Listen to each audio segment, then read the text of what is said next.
Jem, we are standing outside Stamford Bridge. First game back in about 2 weeks, mate.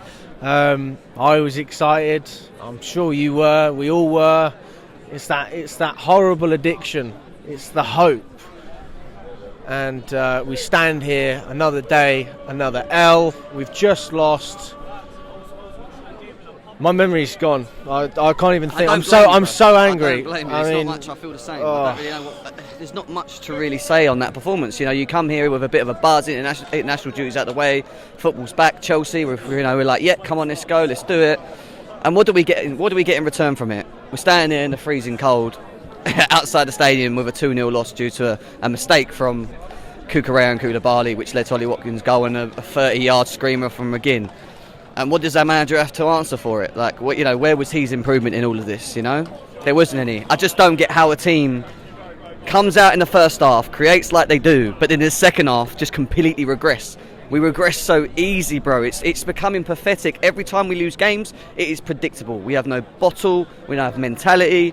We just don't have... there's just nothing. I don't even know what the game plan is. Can you try and explain to me what it is that we try and do when we play? What is our game plan when we try and play against teams? Because I don't know. I genuinely don't know. I don't know either, and I think it's fascinating because I was right behind the gantry today. I had a nice view of the middle of the pitch, and I see Chilwell making great runs. And I see other players not recognising, not understanding what he's trying to do. Koulibaly passes him the ball, it's short. Other players looking for him, it's just...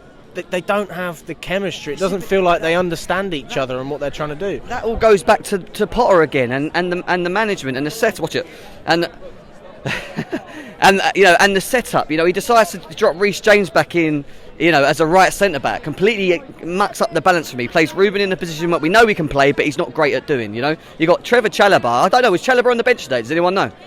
Yeah, so why wasn't Trevor Chalobah playing today? Because, again, that's his most comfortable position, I think, playing in a back three off the right. But no, he decides to drop Reece down there, which then automatically mucks up our attacking impotence moving forward, right? And the balance was completely wrong on that side. We relied heavily on Ben Chilwell to get up and down the pitch, and it's just not good enough, bro. It's not good enough. We can't keep playing like this, and we can't keep having a manager who's just going to sit on the sidelines with his arms folded and sitting down, talking, whispering with his assistant and not doing anything. And when he does do something, we just regress. There's no improvement in what we're trying to do. And I know that we're kind of like a bit everywhere anyway, but there was good enough quality in this team today, on paper. But it's how the manager sets us up. It's how the manager puts forward the game plan, or what the game plan is for them to go out and do what they're going to do. It's just not good enough, bro. None of it's good enough for me. Can you also, not to take the blame away from Potter, but can you also say we had a lot of chances where we really should have capitalised, especially that Mudryk one-on-one as an example? Yeah, we did have very good chances in the first half. Mudryk should have scored that at the end of the day. If it was Felix or Havertz or anyone else and they'd done that, we'd have had the same energy. It's not good enough for someone that's cost us 80-odd million, in my opinion, all right? But at the end of the day, we know what the problems are in front of goal. We know we don't have clinical players in the team. It's an issue. It's a big issue. João Felix, I thought, played well today in moments. Took the ball on, took players on and whatever. Again, I keep telling people with his output, he's not that guy when it comes to putting it in the back of the net. You need players around him that have got the ability in games to put the ball in the back of the net. And I don't know, mate. I don't know what to say anymore. It's becoming like, I feel like you can just literally just go back 3 weeks ago when we were standing here, or 4 weeks ago, talking about the same L and saying the same things. And for me, it all falls down to Potter, in my opinion. It falls down to Potter. All right, we missed some chances in there, but we come out in the second half and we were worse. And that's a big problem for me, bro. That's a mentality issue. That's a bottle issue, So there you go, Potter out for a lot of people. And everyone at the bridge today was screaming it. I don't blame them. I'm done. I can't come here anymore watching the same crap. I just can't. It's not good enough, mate. You're not coming back until he's gone? I was saying to Don earlier on, I don't think I'm going to come to another game this season. I really don't. Yeah. Where? Come on my left, Jim. Come on my left. Yeah, so, Don, listen, were you guys sitting together then, were you? Sitting together? Yeah. I don't know where to start, man. I don't know where to start. From the moment that I saw the fucking lineup, I was looking at it and I thought, why is Chalobah not playing in his natural position? Why are you playing Ruben at right wing back and you're playing another fullback at centre back in Cucurella?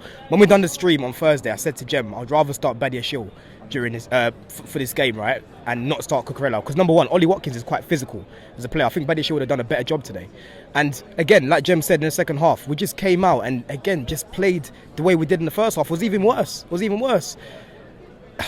It's bad, man. It's bad. The end product wasn't there. Ruben kept getting himself into positions where he could actually, put the ball into the area, into the good areas. But again, the end product just wasn't there. It's just, I don't know, man. I'm fed up. I've had enough of this. I can't deal with this anymore. I'm speechless. It's the right word for it. It's just becoming boring, bro. We can't keep coming here, taking L's in the way that we are and saying the same shit. We just can't. How long can we continue to keep doing this? It's not good enough for me, It goes back to the manager, the team is taking the shape of the manager. You could just look at us and we just don't look like Chelsea anymore. Do you know what I mean? And I'm not dropping my standards because he's been given quite a bit and he's going to get given more again if he stays till the summer. So I think right now Todd Bowley and everyone upstairs just needs to bite the bullet and say, look, we made a big mistake. We've got to get rid of this guy. I don't care how much it costs. Get rid of this fucking guy, because everything else they've done here has been good. Apart from this management bringing him in, he's not a good manager at this level.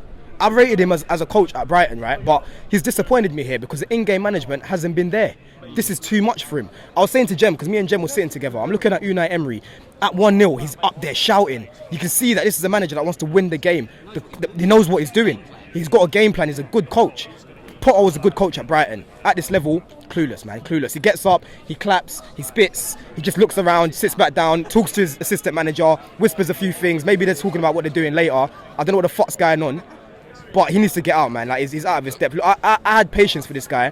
Again, game after game kept showing me the same thing. After Southampton, I said I've had enough. You can't lose to a team that are bottom of the league, beat us, and we're still fucking bottom of the league, right? He had to go after that game. They kept him on. I said, cool, whatever. It is where it is now. I'm numb to it. When we lost to Spurs, I was fucking numb to it. I was numb to losing to fucking Tottenham. When did Tottenham ever fucking beat us the way they did? They embarrassed us. This guy's got to get out, man, but he's not going to get sacked. This is it. We're stuck with him now till... Unless we get Nagelsmann. Even Nagelsmann, I think he's a good coach, but I think he's quite overrated. I think people go over the top with what he's done during his career. I appreciate what he done at Hoffenheim. Doesn't it? It's like anything. It's better. Yeah, but that's the problem though, Alex. It's like, right now, we've got to be specific. It's not... Anyone right now is going to be better than Graham Potter. Let's get that right. Yeah, but we've got to make the right appointment. We can't just rush about and say, oh, Nagelsmann's available, he's better than Potter, let's just bring him in. We have to be patient, right, and make sure we're getting that right person to come in. I've seen a few people saying sack Potter and bring in JT as an interim manager. I'm not hearing that. But right now, what's available though, that's as well. And if it means we have to get rid of Potter or we have to bite the bullet with Potter and we have to wait to the summer, then maybe this is what it is. Maybe it's just Champions League and hope, which again I don't really feel confident in. Do you think we're going to beat Real Madrid playing like that today at home or even away? Because we're playing away first, aren't we? We play like we did today away to Real Madrid. We're getting battered, absolutely. I don't know where we go from here, but all I know is that Bowley and co have definitely, in my opinion, got this wrong. They sacked who. Not going to get into it. He's at Munich at the moment, playing Dortmund, winning 4-2 at the moment. It is what it is. But at the end of the day, we need to move forward. Really do need to move forward.